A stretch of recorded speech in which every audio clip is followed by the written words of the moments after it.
Welcome to the Shed and Shine podcast. I am Gino Wickman. This is where Rob Dube and I help driven entrepreneurs shed their shit, free their true selves, unlock true entrepreneurial freedom, and shine. We truly appreciate you taking the time to spend with us, and we hope to make a huge impact on you. Hello, everyone. My name is Rob Dube, and I am here with Gino Wickman. Gino, how are you today? I am fantastic. I'm a little fired up today for some reason. So I don't know what that means, but yeah, baby. Yeah, baby. Let's go. It's been a great week of float. So okay. This one floating. I love that. So here we are. We've been making our way through the 10 disciplines. So far, we've covered disciplines 1 through 4.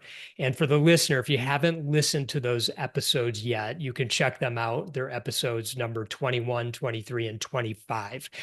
Today, we are going to discuss the outer and inner world benefits of discipline number 5, know your 100%, and discipline number 6, say no, ... often. All right, so let's jump in with discipline number 5, know your 100%. And if you've been listening, you kind of know how this goes. I share what we call the bold statement, which means if you just did this one thing, that's all you'd have to do. So here it is. Decide on and commit to the number of hours per week and weeks per year that you will deliver your value to the world. And this is where I turn it over to Gino, who starts by giving us context. Gino, over to you. My pleasure. So context on know your 100%. This one, I always say that know thyself is my favorite discipline. And this one is a close second, okay? Because this one is like, you talk about impact. This is where we make an impact on the world as driven entrepreneurs to the degree we really dial this in. So again, as some of you may know, this is your work container, as we lovingly call it. And so this is you figuring out that perfect number of hours per week and weeks per year that is your maximum output, where one more hour a week, you will start to burn out. One less hour a week, you will start to get bored. And so it's figuring out that perfect capacity so that you can go provide your craft to the world. Again, make that impact, do the wonderful work that you do. And I love how it was a podcaster that shared this with me as I was teaching it. And he talked about how it's kind of like the fuel efficiency gauge in a car, that where you're pushing the accelerator, there's this perfect place where you hit that accelerator where you're getting maximum fuel efficiency. That's what we're talking about here, is helping you get maximum energy output, maximum energy efficiency as a driven entrepreneur. Yeah. So, how does knowing your 100% help to manage and maximize your energy? With this one, you're becoming more clear about how much time you're working each day and each week. And as a result, you're doing your best work, you're making greater impact, you're avoiding burnout, your batteries are recharged, your vibrational energy is higher. And Gino, I wanted to share an interesting fact here. 77% of the entrepreneurs that have taken our true self assessment do not know their 100%. So out of all the disciplines, this is the most difficult for the entrepreneurs.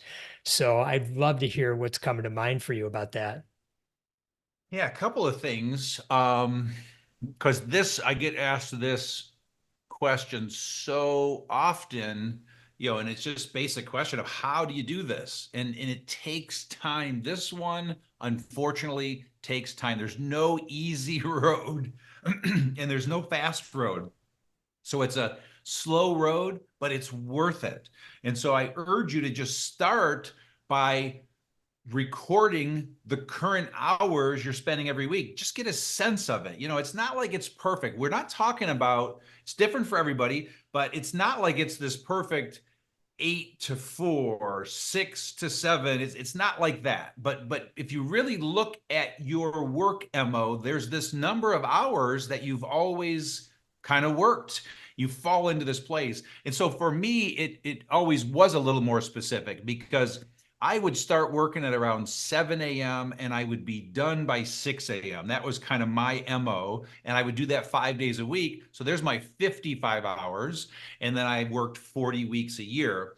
So mine was a little more specific. Mine is becoming a little more fluid. I'm working down to 40 hours a week now. The point I'm making, though, is just keep track of it and just get a sense. And so for some of you, you might start when you wake up. That's the best thing for your energy. Some of you may sleep later than most. Some of you may get up earlier than most. This is not about a race to wake up at 5 a.m. and get to work. This is about figuring out your formula, because some of you do need to sleep a little longer than most, and that's your energy. So once you start to track it, be really honest with yourself. How many hours are you working a week? Because, if you're not working 3 hours in the middle of the day because you went off to the gym or whatever you did, that doesn't count. Those aren't work hours. So just be really, really honest. And so again, my intensity, I would work 7 to 6, 11 hours straight. I mean, my lunch was not a relaxing lunch. I've had lunch. I'm in a meeting while I'm chewing. I'm in a session while I'm chewing. In other words, I keep going hard,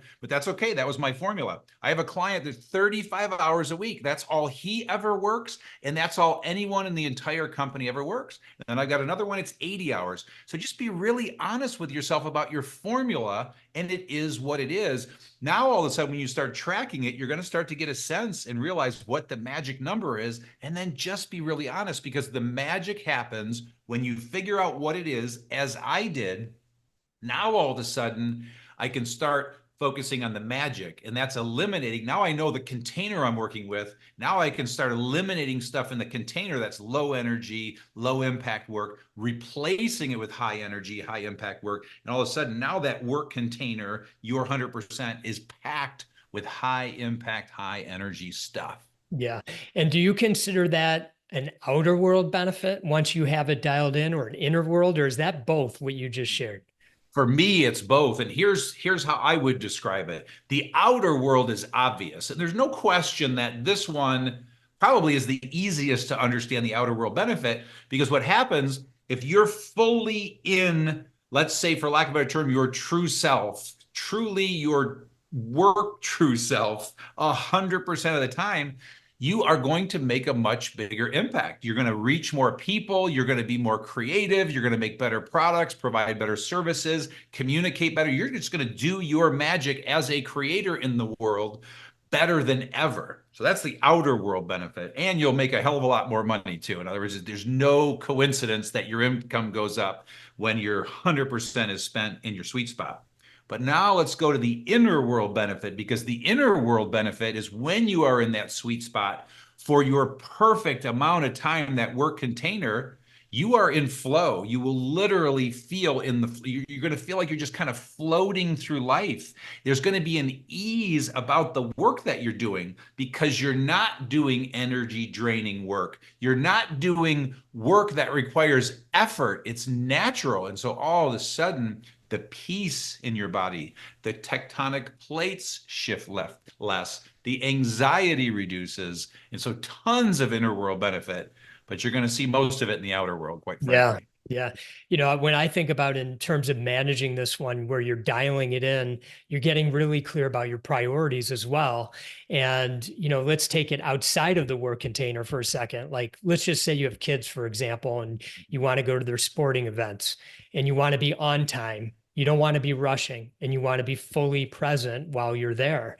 So you have your container. You're really clear about it. If you stay disciplined to it, you don't feel guilty when you leave the office or turn it off for the day, because you've maximized your time to make the greatest impact. So I hope the listener will think about it in those terms. And at the end of the day, you're fully present with whatever it is that you're working on or who you're with. Mm-hmm. So, Gino, before we segue to the next discipline, anything else coming to mind for Know Your 100%? Yeah, there's this visual I have in my mind, and I'm going to see if you can help me with this, because I have a funny feeling you'll help make this clear.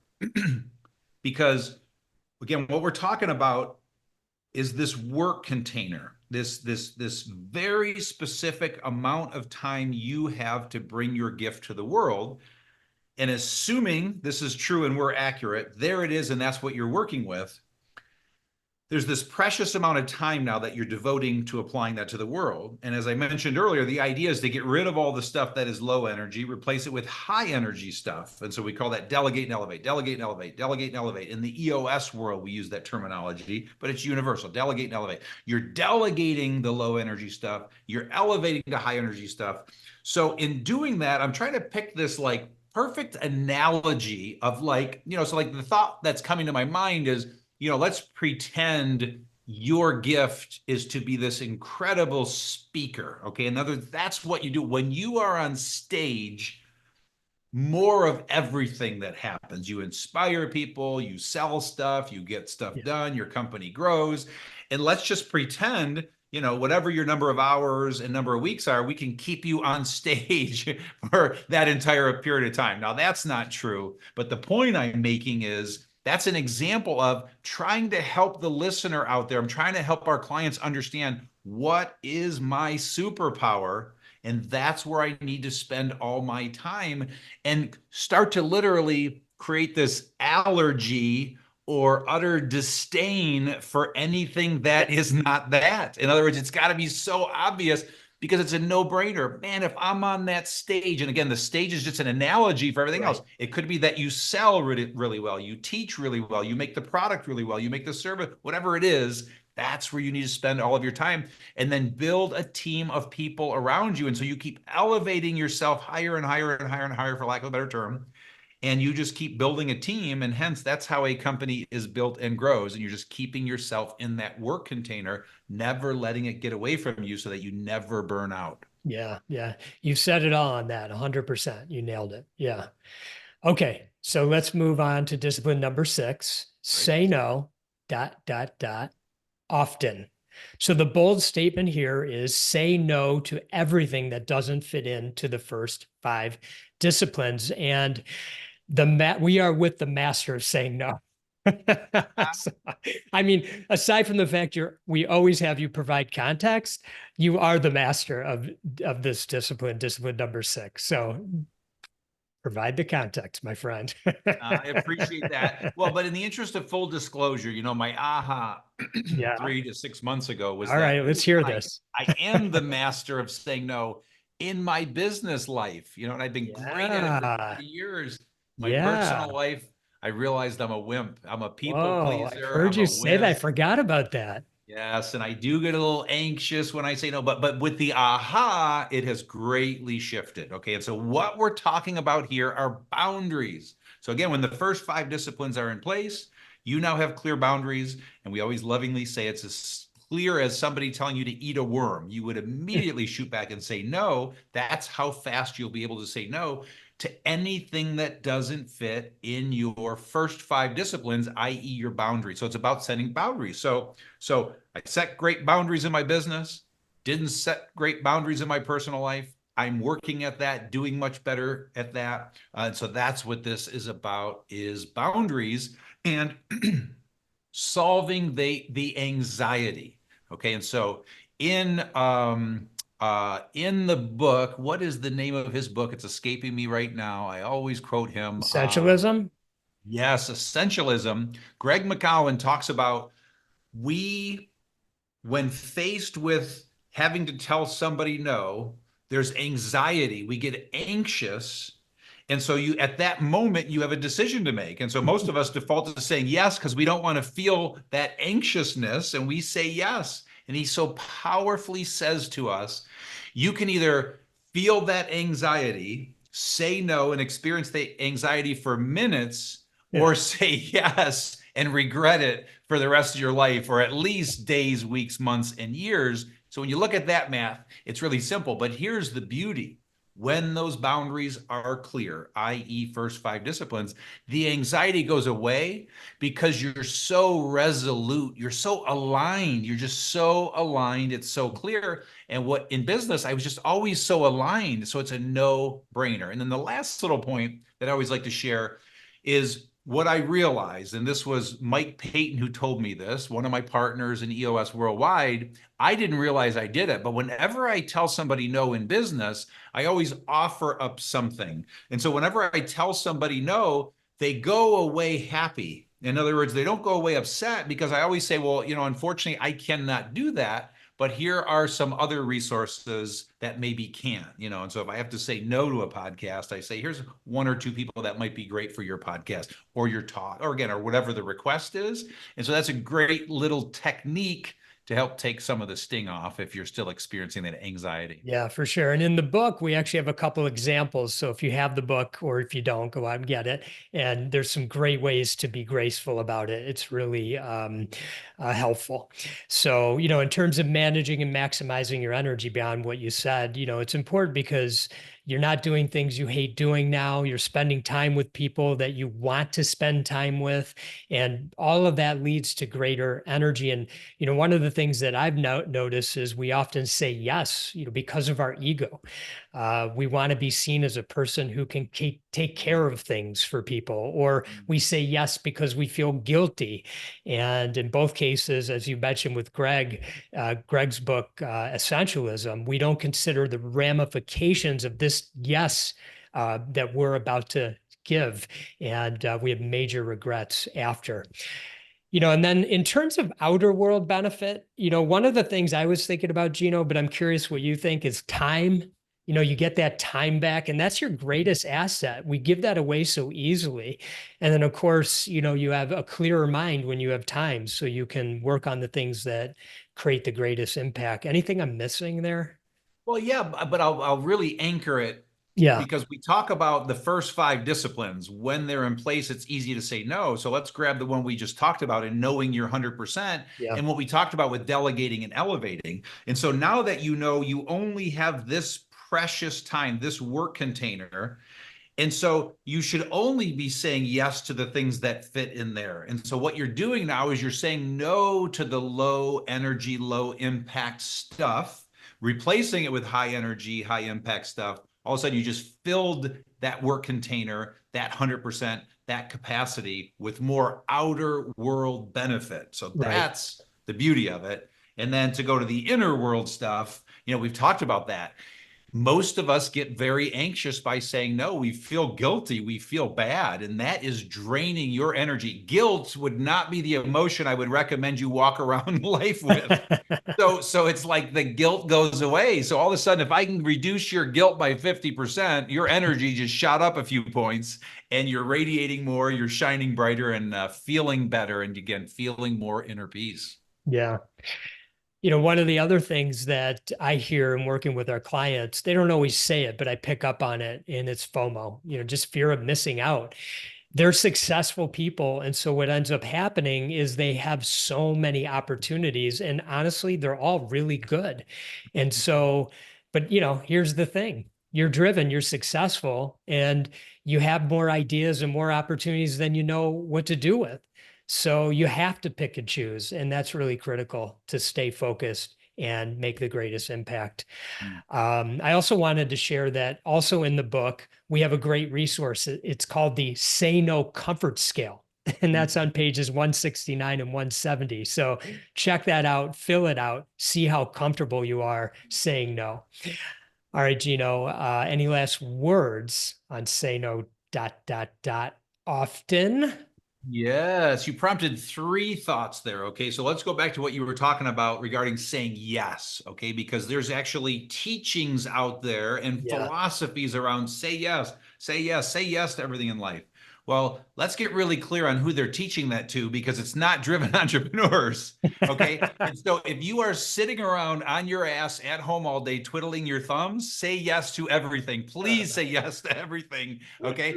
A driven entrepreneur doesn't have that luxury. If you said yes to everything, it would take 4 times your work capacity to do everything you're saying yes to. So you are in a very unique position on this earth where you have got to choose, and choose very wisely. So the say yes philosophy does not apply to you. At least that's my humble philosophy and belief. The next thing that prompted for me is a fun thing that I do with every audience. And I decided, what the heck, let's do it on this podcast. So what I do with the audience, because again, people really struggle with putting their lips together and uttering the words no. And it's so funny. I just realized I have my little no button here. So can you read that? Oh yeah, that's great. It's like the Staples button or whatever, but it says no for those that aren't seeing this. Yeah. And watch this. no, no. 1,000 times no. So it gives 10 variations of no. That's So great. go buy one if you struggle with it. Love it. But the point I'm bringing up on that is people, I mean, literally struggle putting their lips and tongue together to utter that word. And so with the audience, I will say, okay, on the count of 3, we're all going to turn to the person next to us and say no. Okay. So we're going to do it on this podcast right now. So everybody out there listening, even if you're driving in the car, no matter where you are, just say no with conviction to practice it, and we'll do it with you. Ready? 1, 2, 3. No. There you go.